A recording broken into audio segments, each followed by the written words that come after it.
Audio కవి చక్రవర్తి కవి కోకిల ముర్రం జాషువా గారి 129వ జయంతి సందర్భంగా ఏర్పాటు చేసినటువంటి ఈ కార్యక్రమం ఎంఆర్పిఎస్ ఆధ్వర్యంలో పట్టణ అధ్యక్షుడు గూడూరి ప్రభుదాస్ గారు, గుంటూరి ప్రభుదాసు, అలాగే జిల్లా నాయకులు తిరువిధుల బాబు గారు, ఉద్యోగ నాయకులు ఎండూరి రాజారావు గారు, ఎంఆర్పిఎస్ సీనియర్ నాయకులు చంద్రాజపల్లి ఆంజనేయ గారికి, ఈ కార్యక్రమానికి ఇచ్చేసినటువంటి ఉద్యోగ నాయకులు కిషోరానికి అందరికీ కూడా సామాజిక ఉద్యమ నమస్తులు.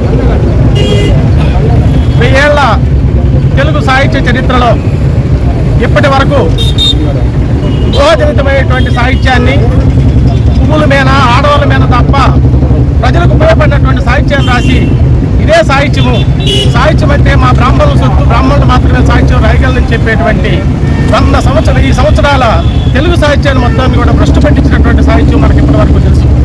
అయితే మహాకవి జాషువా గారు ప్రభువుల పెళ్లి పేరంటాలు వర్ణించి కాలంపు పెక్కేళ్లు ఖర్చు పెట్టి, విరహవేదని మేని మర్చి మొర్చలు పోవు రాణివాసం రచ్చగిచ్చి, అంగాంగ వర్ణ స్లమ్ముని యువత కోటి కుచ్చులెట్టి 18 మార్లు పాడిన శ్రీరాముని చరిత్రము ఒక రెక్క తిరగబాడి. సాహిత్యం అంటే ఇది కాదు. సాహిత్యం అంటే సమాజానికి ఉపయోగపడాలి, సమాజానికి ఉపయోగపడే సాహిత్యం రాయాలని చెప్పి ఒక మాదిగవాడిని, ఒక చెప్పులు కుట్టేటువంటి కావ్య నాయకుడిగా తీసుకొని గబ్బిలమైనటువంటి ఒక కావ్యాన్ని రాసి, ఆ కావ్యం ఇవాళ ప్రపంచంలో ఉన్నటువంటి పేరెన్ని గలటువంటి 5 పుస్తకాల్లో ఒక పుస్తకంగా గబ్బిలమైనటువంటి కావ్యం ఉండటం కూడా మనందరికీ తెలుసు.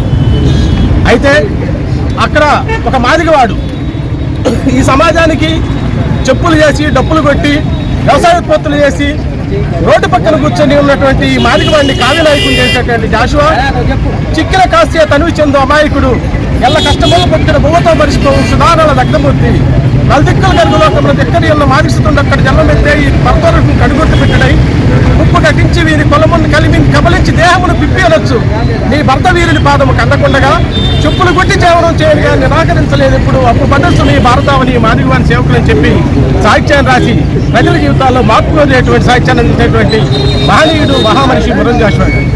అదే కాదు, మనకి 1940 స్వాతంత్రం వచ్చింది. 1938లోనే గబ్బిలాసరి మహాకావ్యంలో ఈ దేశంలో ఉన్నటువంటి ఏ 2 కులాలు ఒకటి కాదు, ఏ 2 వర్గాలు ఒకటి కాదు, కులాల మధ్య కూడా అంతరాలు అని చెప్పి ఆ రోజు చెప్పడం జరిగింది. కలదమ్మా వ్రణం అంటరానితనం మాకు అర్జంపు మీ ఇండియా పొలముదల గల మానవాదికులకు మూతేసుడే కాదు క్రిస్టియన్ నివసించే దైవములు క్రీస్తులు మస్తుగా పుట్టినాను కలప నేనది 2 జాతులను పక్క నింప సిగ్గాడు. క్రైస్తవుల్లో మాదిగవాడను నేను, క్రైస్తవుల్లో మాలవేడ తండు, ఇరువురము క్రైస్తవ మతాన్ని ఎదిగినాము, సోదరుడు గిట్టుబాటుగా లేదు ఇప్పుడు మాకు అంటాడు. అంటే ఈ సోదరత అనేటువంటిది బాలబాధితుల మధ్య ఉండే వైరుధ్యాలని స్వాతంత్ర పూర్వమే జాషువా గుర్తించాడు. గమనించము మందకృష్ణ మాదిగల నాయకత్వంలో ఈ రాష్ట్రంలో ఒక బలమైన ఉద్యమం రావటం, ఆ ఉద్యమం ద్వారా సబ్బండ వర్గాలకి, సబ్బండ కులాలకి, అన్ని వర్గాలకు కూడా వెనుకబడి ఉన్నటువంటి ఏ వర్గాలైతే సంబంధించినటువంటి వ్యక్తులు ఉంటారో ఆ వర్గాలకు సంబంధించిన వాళ్ళు తీసుకొస్తే తప్ప వాళ్ళు బయటకు వెళ్ళే పరిస్థితి ఉంది. నిజానికి వాళ్ళ జాషువా గారు మందకృష్ణ మాదిగ ఎంఆర్పిఎస్ ఉద్యమం వచ్చిన తర్వాత జాషువా అనేటువంటి మహనీయుని, మహాకవిని ప్రతి ఒక్కరు కూడా పొగిడే విధంగా, ప్రతి ఒక్కరు కూడా కీర్తించే విధంగా, ప్రతి ఒక్కరు కూడా ఆయన గుర్తు చేసుకునే విధంగా కారణం ఏంటంటే ఎంఆర్పిఎస్ ఉద్యమం ఉన్నది ఆ ఎంఆర్పిఎస్ ఉద్యమం ద్వారానే వచ్చింది. నిజానికి అంబేద్కర్ అంటే ఒక ఎస్సీలకు సంబంధించినటువంటి, నేను పూలే అంటే ఒక బీసీలకు సంబంధించినటువంటి, జాషువా అంటే ఒక ఎస్సీలకు సంబంధించినటువంటి కాకుండా వీళ్ళు విస్తున్నారను కులమతాలకు ఇచ్చుకున్న గీతలు వచ్చి పంజరాన్ని కట్టుబడని నేను నిఖిల్లోకి మెట్లు నిర్వహించిన తరుగులేదు, నేను విస్తున్నాడు అని చెప్పాడు జాషువా. ఈరోజు అదృష్టవశాత్తు సాష్టాంగ ప్రధానమంత్రులు సైతం డాక్టర్ బాబాసాహెబ్ అంబేద్కర్ బొమ్మకాడ సాష్టాంగ నమస్కారం చేసేటువంటి పరిస్థితి ఈ ఉద్యమాల ద్వారా, ఈ పోరాటం ద్వారానే వచ్చింది. కాబట్టి అది ఒక గొప్ప పరిణామంగా మనం తీసుకోవాలి. జాషువా గారికి మనం ఇచ్చేటువంటి నిజమైన నివాళి ఏంటి? జాషువా అయితే ఏ సాహిత్యం కావాలని కోరుకున్నాడు, ప్రజల జీవితాలు మార్పు కోరేటువంటి సాహిత్యం కావాలని కోరుకున్నాడు. కాబట్టి ఆ మార్పు కోరేటువంటి సాహిత్యాన్ని జాషువా అందించాడు. దాంతో పాటుగా అస్పృశ్యత, అంటరానితనం అనేటువంటిది ఈ దేశంలో ప్రాంతం ఏదైనా ఉన్నది అంటే అది ఒక శ్మశానం మాత్రమే అని చెప్తాడు.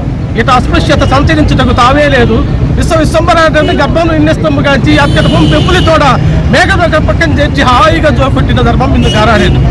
శ్మశానంలో ఒక పులిని చూసి 10 ఆడబయలుదేరేటువంటి మేకని ఈ 2 కానీ శ్మశానంకి వచ్చిన తర్వాత 2 పక్కన పడుకు పెట్టి హాయిగా నిద్రపోతాయి. అస్పృశ్యత, అంటరానితనం లేనటువంటి ప్రదేశం ఏదైనా ఉన్నది అంటే అది శ్మశానం మాత్రమే అని చెప్తాడు. దాంతో పాటుగా జాషువా గారు ఒకటి కాదు, ఆయన స్మరించినటువంటి అన్ని అంశాలని, అన్ని కోణాలను స్మరించారు. అన్నమ రామచంద్రయ్య చొల్లాడి పరదేశంలో కేగి బతుకువారు ఎగరమక్కడికి మారికి ఇంటినాలకు అరహరియను అంగలార్చువారు పన్నుకట్టుటకు ఇంట్లో వాకిళ్ళు తగిన మీ పై మీద పట్టతో ఒగసవారు చుంకు పట్టిన కంకి సురిగి వర్షం లేక ఎండిపోగు చూసి ఏడ్చువారని చెప్పి రైతుల గురించి మాట్లాడతాడు. స్త్రీని నిజానికి ఈ దేశంలో అస్పృశ్యులు స్త్రీలు వీళ్ళిద్దరు కూడా ద్వితీయశ్రేణిగా ఉన్నట్టుగానే ఆ ద్వితీయమైనటువంటి వాళ్ళ బాధల్ని వేదన తీసుకొచ్చి సాహిత్యాన్ని రాసి ఆ సాహిత్యాన్ని గొప్ప సాహిత్యాన్ని ఈ దేశంలో